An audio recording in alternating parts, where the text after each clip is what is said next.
Pastor Doug here from Crossroads. It's great to be with you. I hope that today's message will draw you closer to Jesus.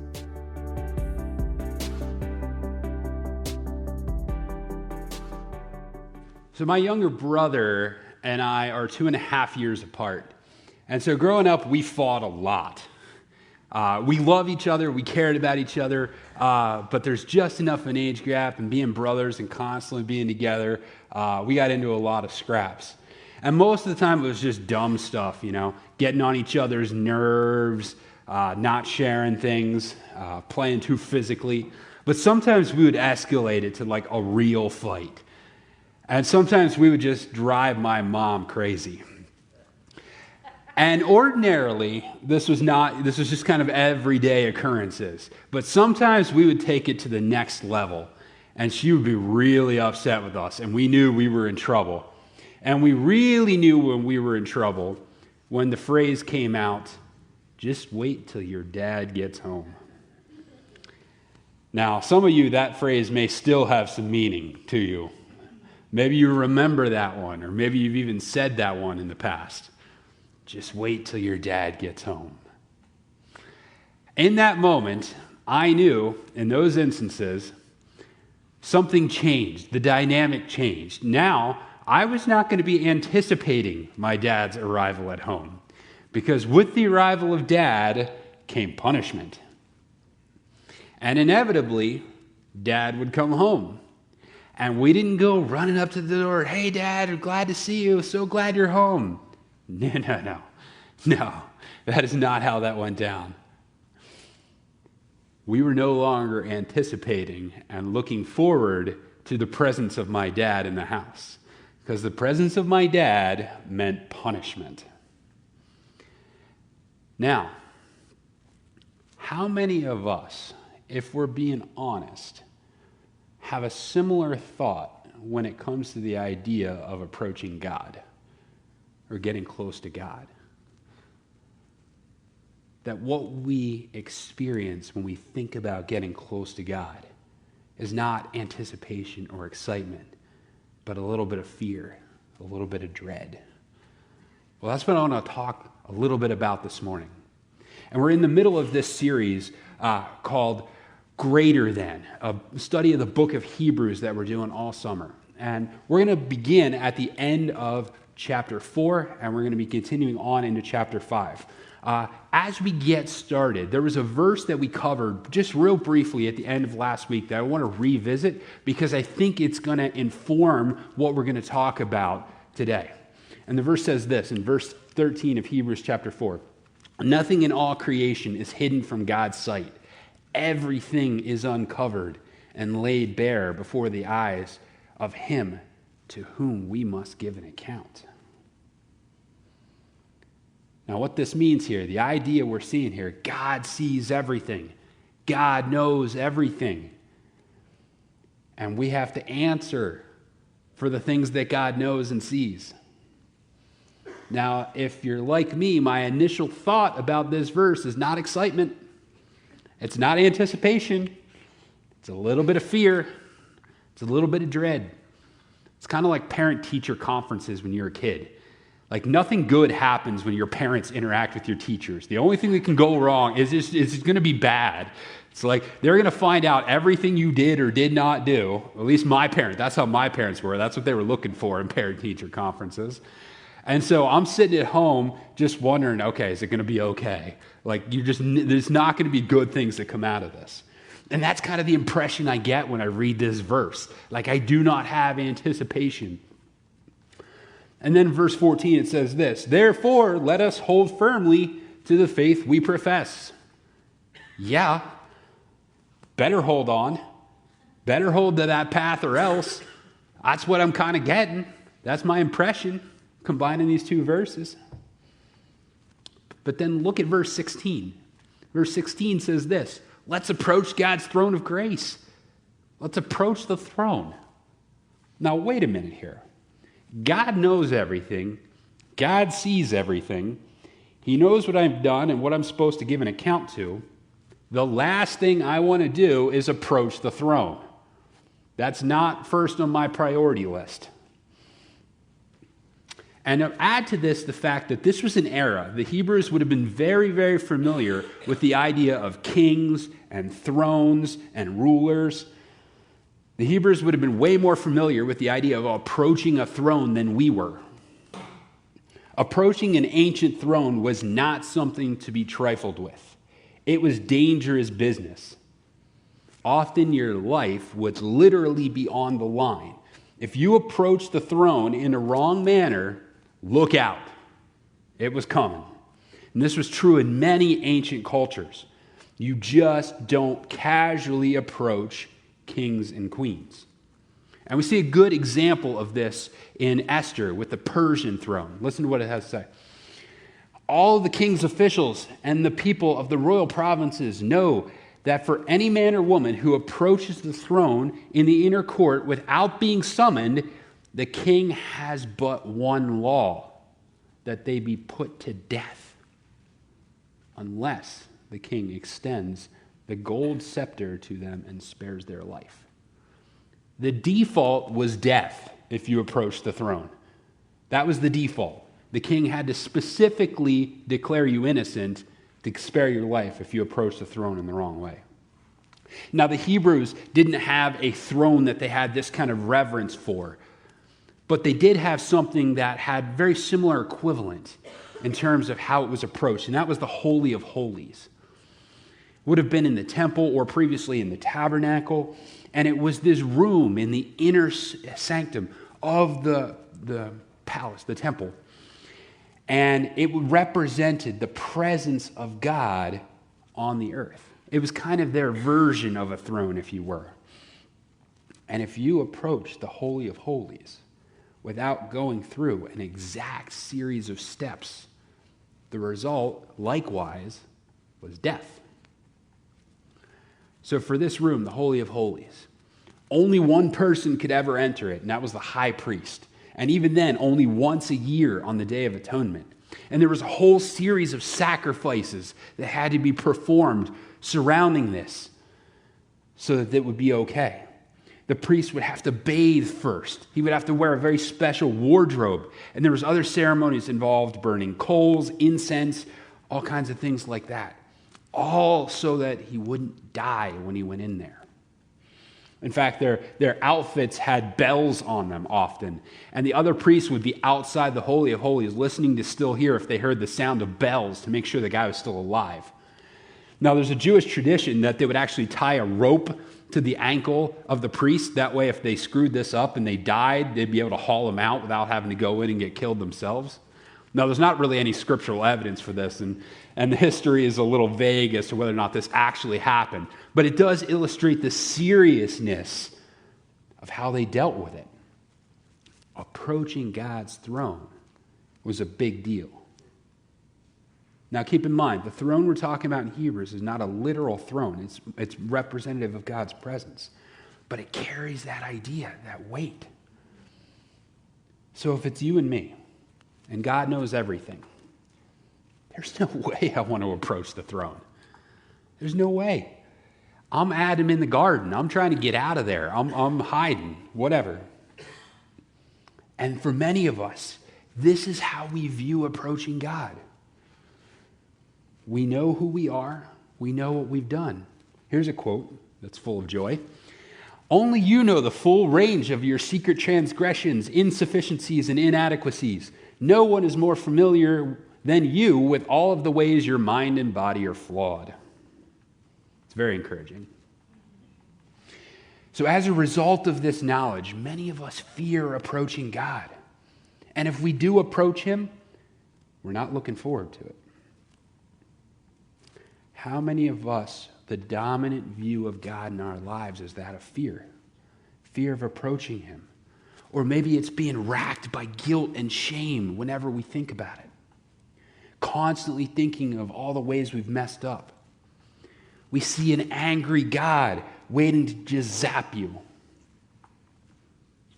How many of us, when we screw up, think to ourselves, even if it's not quite consciously, how am I going to get punished for this? How is God going to punish me? I used to think this myself. When I was an early teen, I thought that if I messed up with God somehow on either a Saturday or a Sunday, that the Eagles would lose. Yeah, it's that silly. But it's true. I thought that. Now, if you were following the Eagles in the late 90s, I must have been a terrible kid. But some of us have that thought process.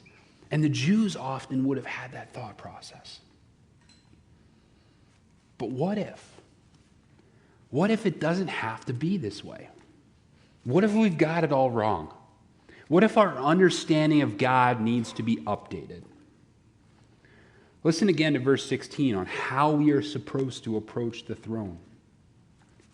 Let us approach God's throne of grace with confidence. Confidence.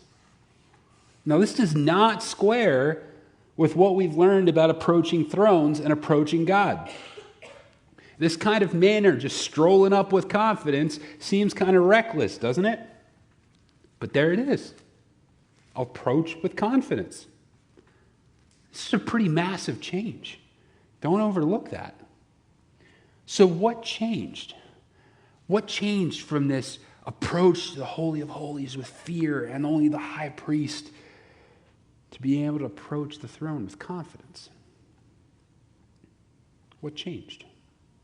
Maybe there's something in some of these verses that we need to explore. Let's go back to verse 14, and let's read the whole verse this time because I skipped over a part of it. Therefore, since we have a great high priest who has ascended into heaven, Jesus the Son of God, let us hold firmly to the faith we possess. So what does it say? Jesus is a great high priest, and he's in heaven. Now, I don't know about you, but I'm initially underwhelmed. I'm not seeing a vast, major change here. How does Jesus, being a high priest in heaven, bridge that gap from being scared to approach God to being able to approach God with confidence?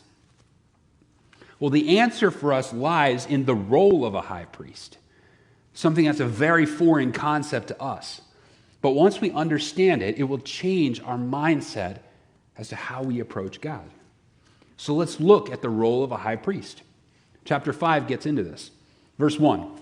Every high priest is selected from among the people and is appointed to represent the people in matters related to God, to offer gifts and sacrifices for sin. So what do we learn about the high priest? The high priest was selected from among the people, not by the people. They were actually selected by God, but they were selected from among the people. And they represented the people with God. The people didn't go directly to God. They went through the priest. The priest represents their interest on behalf of God. And the priest also offers gifts and sacrifices on behalf of the people for their sin. He interceded with God on the people's behalf. He would be the one who directly asked forgiveness from God for the people through sacrifices. He was to be their trusted representative. He would be the one facing the consequences if it didn't go well. He would advocate for the people directly to God. He was their mediator. Now for us, maybe this illustration will help us get a more modern day picture of it. Picture you have to be in court for some particular reason. You want to have a lawyer with you, don't you? Now, lawyers sometimes have a bad reputation, but think of a great lawyer, a good lawyer, doing exactly what they're supposed to be doing. A good lawyer speaks for you, advocates for you on your behalf, presents your case to the court, tries to get the best possible result for you. That'd be similar to what a good high priest would do. So if you're picking this high priest, what type of characteristics of this person would you want? What would you want them to represent? How would you want them to be towards you? Well, this chapter continues talking to us a little bit more about what the high priest does and how they acted. In an ideal world, a high priest is able to deal gently with those who are ignorant and who are going astray, since he himself is subject to weakness. The mediator had compassion on the people he was representing. People who didn't know any better and people who were deliberately disobeying. The high priest ideally would have compassion on the people. And how was he able to deal so gently with the people? Because he was humble. Ideally, a high priest would be humble. The high priest was to have compassion for the people because he understood them. As a sinful person himself, he was able to understand how they made the mistakes that they do, why they willfully disobeyed, what causes them to go wrong. He understood because he was one of them. Verse 3. This is why he has to offer sacrifices for his own sins as well as for the sins of the people. In verse 4, no one takes this honor on himself, but receives it when called by God, just as Aaron was. The idea here is that the high priest was a big job. Lots of responsibility, lots of pressure. It was not a job you signed up for. It was a job you were selected for. And all of this represented what a high priest did for the people. So now we've got a little bit of better idea of what a high priest does. A high priest, ideally, is chosen by God. They intercede with the people intercede with God on the people's behalf, presented sacrifices and offerings for the people's sins, and they understood the people. Keep that picture in mind. Now, the Hebrews would have been very familiar with priests in their roles. This was the life they grew up with. This was a huge part of their spiritual experience and their understanding of how you interacted with God. And for us, keep that picture of a good lawyer advocating for you before the court in mind. So remember our question. How does one go from fear of approaching God with the Holy of Holies to being confident in approaching God? Well, if we remember, the Hebrews were struggling with staying with Jesus and not going back to their old ways. The author is trying to show them that what they have in Jesus is greater than what they had in this old system. The priests were a big deal. So it's important for the author to show them that Jesus is a better version of what they had. A better version. Now, when I was growing up, we'd watch morning kids programming, and they would always have kids-centered commercials on there. And I don't know if you remember the commercials for Toaster Strudel back in those days, but I remember them. They were on all the time, and they all pretty much went the same way. You have some kid glumly coming out of his house with a Pop-Tart onto the school bus. He gets to school, and his friend with the good parents has a toaster strudel for him. And said, here. And he's, oh, thank you. And then they would say something like, what do you do with all those Pop-Tarts? And the kid would open his locker, and all the uneaten Pop-Tarts would just come tumbling down. And the message was very clear. Why would you eat a Pop-Tart when you can have a toaster strudel? Why would you settle for something that's less when you can have something that's greater? And that's the point the author is about to make with Jesus. It's probably the first time you've ever heard Jesus' analogy with toaster strudel. Hey, you get inspiration where you get it. The author of Hebrews is bringing Jesus back into the equation. Verse 5 and 6, it says this, in the same way. So just like the high priest we were just talking about, Christ did not take on himself the glory of becoming a high priest, but God said to him, you are my son. Today I have become your father. And he says in another place, you are a priest forever in the order of Melchizedek. So Jesus is a high priest. And like the high priest, Jesus did not choose this role for himself. God selected him for this role. And like the high priest understood the people, Jesus understood the people. Jesus understands us. And there's an example is back in chapter 4, verse 15. It says, for we do not have a high priest, Jesus in this case, who is unable to empathize with our weakness, but we have one who has been tempted in every way, just as we are. Jesus empathizes with us. He understands us. Pastor Don did a great job talking about this a few weeks ago. Go back and check that one out. But he's able to understand our weaknesses because he was tempted in every way we are. Now, chapter 5 gives us a specific example of a time when Jesus was tempted and how he responded. Verse 7 and 8. During the days of Jesus' life on earth, he offered up prayers and petitions with fervent cries and tears to the one who could save him from death. He was heard because of his reverent submission. Son though he was, he learned obedience from what he suffered.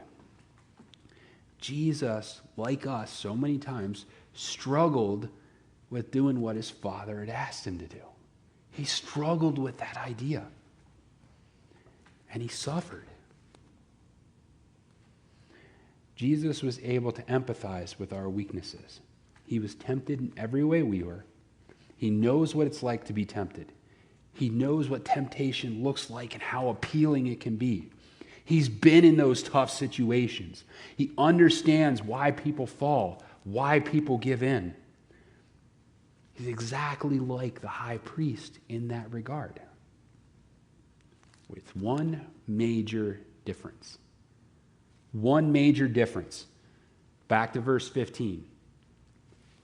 Yet he did not sin.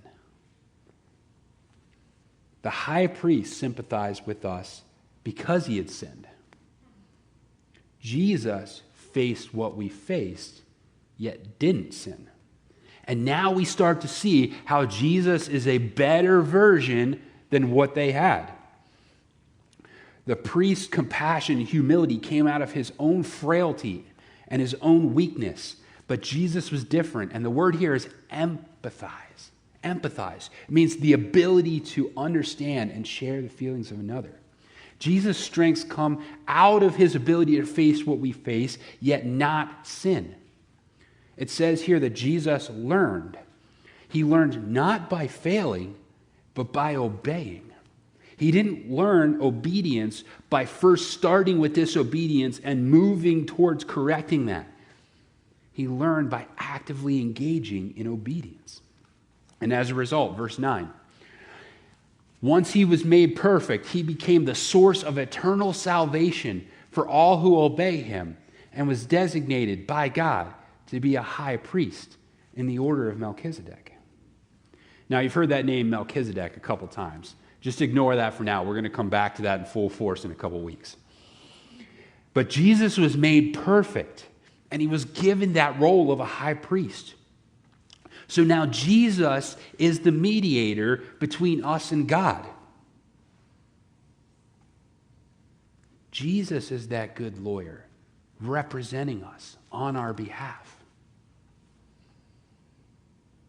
And he understands us. And he understands our condition. And just like the high priest, Jesus brings sacrifices on our behalf.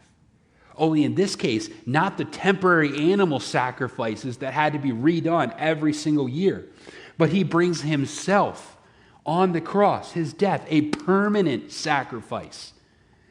It says in verse 9, he was the source of eternal salvation.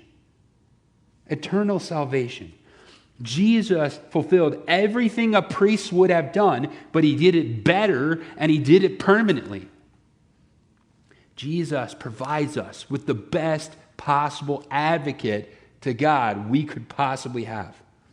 There's no way to state how revolutionary this concept was. Prior to Jesus, everyone always had to go through someone else in order to get to God. We get to go directly to the source.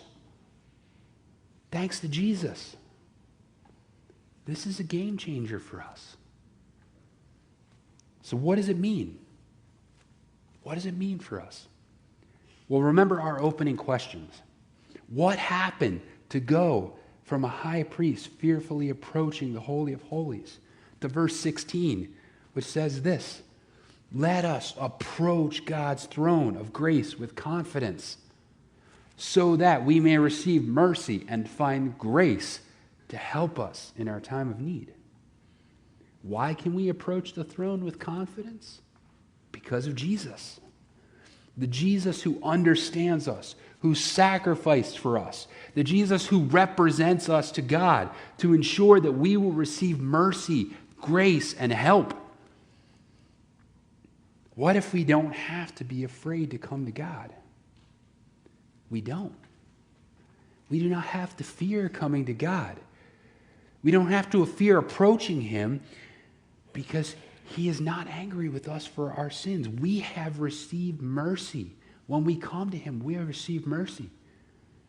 Which means not getting what we deserve. We do not have to feel unworthy for bringing our concerns and our cares to him, because we will receive grace, getting what we don't deserve. And we don't have to feel like he's out to punish us when bad things happen to us. It says that we will receive help in our time of need. Some of us really struggle with our thoughts on how we relate to God and how we view God. We struggle with viewing him as angry and punishing. But we need to live in the reality that the work of Jesus has advocated on our behalf. We need to grow in our understanding of the reality of how God actually sees us through Jesus. That can change how we approach him. That can change how we view him. And that can make such a difference in our lives and in our relationship with God. But there's a second thing that we can learn from this. We can learn how to live a better life. Jesus provides us with this example, and it makes such a difference. Jesus faced temptation, but did not sin. I remember when I used to play video games as a kid, I would get stuck on certain levels, and I just couldn't get past them. And I would think, man, this is absolutely impossible to do. Then I'd have a friend come over, and he'd beat the level. And then I would get more determined. I'm like, okay, now I know it's possible. I know it's possible to do. And think about why we love high-level performers, athletes, artists, musicians. When they're at the very top of their game, they push the boundaries of what's possible as a human, and they show us what's possible. Jesus did the same thing for us. In living the life we lived, in being tempted the way we are tempted, and not sinning, he gave us a path. He showed us what's possible. Overcoming temptation, yet not sinning, is possible with the help of Jesus. He shows us there's a way. So to recap, Jesus is our mediator between us and God. We can go directly to him. And when we approach him, we'll receive mercy and grace and help. And we have Jesus' example of how to live our lives, overcoming temptation and obedience. So now you can respond to this message. Maybe for you, you want to live in the reality that you can approach God with confidence. Or maybe for you, the thing you need to take away from this is understanding that in Jesus' help, you can follow him. And when tempted, not sin, but follow in obedience. On the back of your connection card, there's a space where you can check one of these off. So now, let us approach the throne of grace with confidence, knowing that Jesus is on our side. Let's pray. Dear Heavenly Father, we come to you today. And we are so thankful that we can come directly to you because of the work of Jesus. We're so thankful that Jesus advocates on our behalf, that he sacrificed permanently for us so that we can have that relationship with you. God, help us to live in the reality that we can approach your throne with confidence, knowing that we will receive mercy, grace, and help. God, help correct our improper attitudes that we have about you, the things we've misunderstood about you. And let that new understanding deepen our relationship with you. God, we thank you for everything that you've done for us, how you've come down as a human and sacrificed your life for us. God, we are ever grateful. In your name, amen. Thanks again for listening. Any step you take towards Jesus is a step in the right direction. You can find out more about us at crbic.org. That's crbic.org.